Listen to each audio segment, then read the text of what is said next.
The implication I could draw from what you just said is that we have children going through a system which has bilingual education in place right now that are coming out the other end of the system undereducated. Is that correct? Oh, tremendously. That's your tremendously. I mean, the numbers are unbelievable. For example, in Los Angeles, the LA Unified School District just completed a study focusing on students who'd started a bilingual program in kindergarten, and after 6 years in the program, over 2/3 of them had not learned enough English to even take a test in English. But they're still getting classes in their language. Right, it's all in Spanish. You see, again, the term bilingual education really is a misnomer, because for most of the students in California who are in bilingual programs, the program really is a Spanish-only program. There's almost no English being taught. And that's one reason they don't learn English, because it's hard to learn a language if you're not being taught the language. I have so many things I want to explore in this. Let me take you back to the mechanics of the thing, and then, and then we can end up and talk some more about how this will work. I think there's some really interesting questions here. But I want to come back to the process of this thing being on the ballot. Clearly, for those of you watching this show, there's a lot to be learned about this, and I hope you will use this as a trigger to do your own self-education, as I will. But you've used the initiative process to move this forward. Why not go through the normal legislative process in this state? You've raised a very good point. In fact, when I first began this campaign, a lot of people said, well, why didn't you try to do something through the state legislature? You've got to understand the law governing bilingual education in California expired 11 years ago. And for 11 straight years, the state legislature has been deadlocked on the issue of either renewing the law or modifying it or reforming it or doing something about it. So in other words, the State Department of Education has continued for 11 straight years to vigorously enforce an expired state law. Did you try going through your legislative representatives to get some action on that? No, it was completely impossible. In other words, you know, if they'd been deadlocked for 11 straight years... So you just looked at the playing field and said, this is a no-win game, I'm going to the initiative process. Exactly, because after 11 years of deadlock, I don't think one person like me coming in from the side would have changed them. Well, one could argue, and there's a parallel here that intrigues me, and that is that many years ago, some people looked at the issue of property taxes, decided the legislature was never going to act on it. They passed a thing called Prop 13, which, well-intended though it may have been, had some very unhappy consequences, including for the schools. Don't you worry about something that doesn't go through the legislative process, like your initiative, having some unintended consequences that could be detrimental? Well, to be perfectly honest, the legislative process seems many times to have even bigger problems than any other process. In other words, the legislation it produces tends to be very poorly designed also. And in this case, again, the law expired 11 years ago. Of course, the difference is that that's easier to fix than things that go into the Constitution. Well, I mean, our initiative is not part of the Constitution. Okay, it's a statutory initiative. So that makes it easy to fix then? It makes it easier to fix. In other words, our initiative could be modified by a 2/3 vote of the state legislature. So it would take a little bit more than a majority. But it certainly isn't written into the Constitution. If we have time, I'll ask you about 2/3 rules as well. But you said, you've used the phrase "our" a couple of times. All right. Who besides Ron Unz is behind this?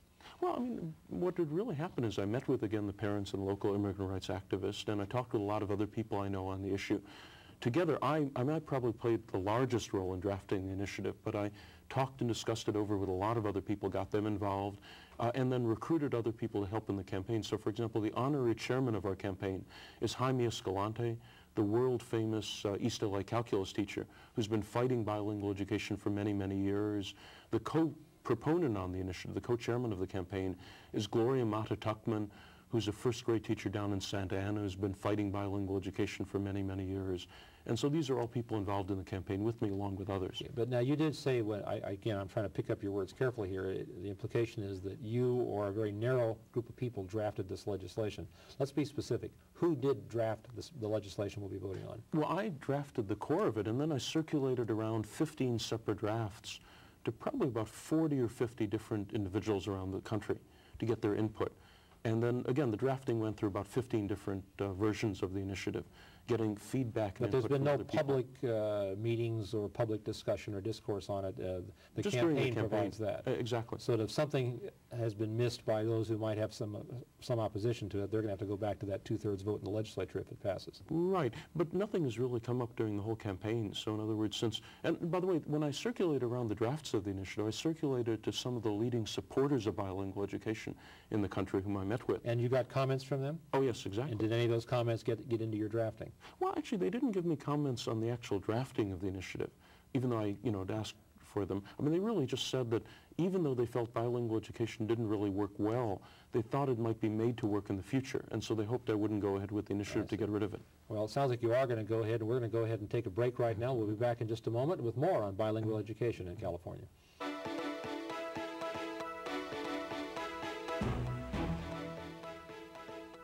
You're watching Cable Co-op's Newswatch. Our subject is bilingual education in California. Our guest is Mr. Ron Unz, a Palo Alton who is the driving force behind Prop 227, which will make some, I'll say this time, significant changes in bilingual education, or how we teach our children of different languages in this state.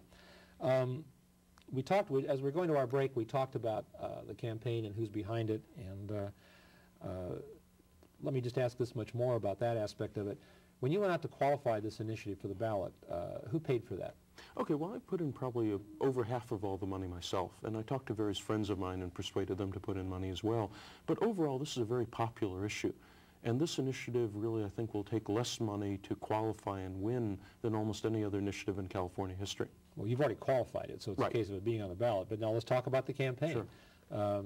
Again, I hope to get to this question in a little broader sense, but we are experiencing in contemporary politics these days what people of considerable means can do to impact the political system with their own money. Sure. And you were a person of some success and means, and therefore are in that position to do that where others may not be. Here's a campaign that is going to have an effect on people at the most basic level, their children. Is it going to be a campaign in its favor financed by those people, or is it going to be financed by a few people with a lot of means? Well, to be perfectly honest, this is a very cheap campaign, and I don't think there's going to be that much money spent one way or the other. I mean, to give you an example. Do you think you can run a cheap campaign statewide in California? I'm amazed at that statement. To be honest, I've only spent a few $100,000, and I mean, the whole campaign, I think, is going to be one of the least expensive. Does that include, excuse me, but that includes qualifying it? That seems sure, very exactly. cheap to me to It is qualify. like I said, it's a very cheap campaign. And the other side doesn't have much money either. They'll probably spend a couple $1 million. So, I mean, this is not, the thing you've got to understand is this is the sort of issue most people feel fairly strongly about. And it's gotten a lot of coverage in the press. So, for example, according to the last poll that came out, the field poll, more people were familiar with this initiative by far than any of the candidates for governor, even though Checky had spent $18 million already. And we had more support in the most recent field poll among the people of California than all 4 candidates for governor combined. That's because nobody can spell Checky or pronounce it. Or Harmon, or Lundgren, or any of the others, that's right. So I'm not, maybe it's the candidates being weak, but I mean, we have more support among the people of California than all 4 candidates for governor combined. Does that suggest then that during the course of your signature gathering campaign that was easy to do, that you had a good response? Oh, very strong response. In fact, most people seem to say, and we had organized signature gathering and volunteer signature gathering. But most people... And that was, I presume, had to be financed in some way. Oh, exactly. And that's where, a few $100,000 was spent. But again, that's very little for an initiative campaign. And overall, most people seem to say this was one of the easiest initiatives to get signatures for that any of them had ever encountered.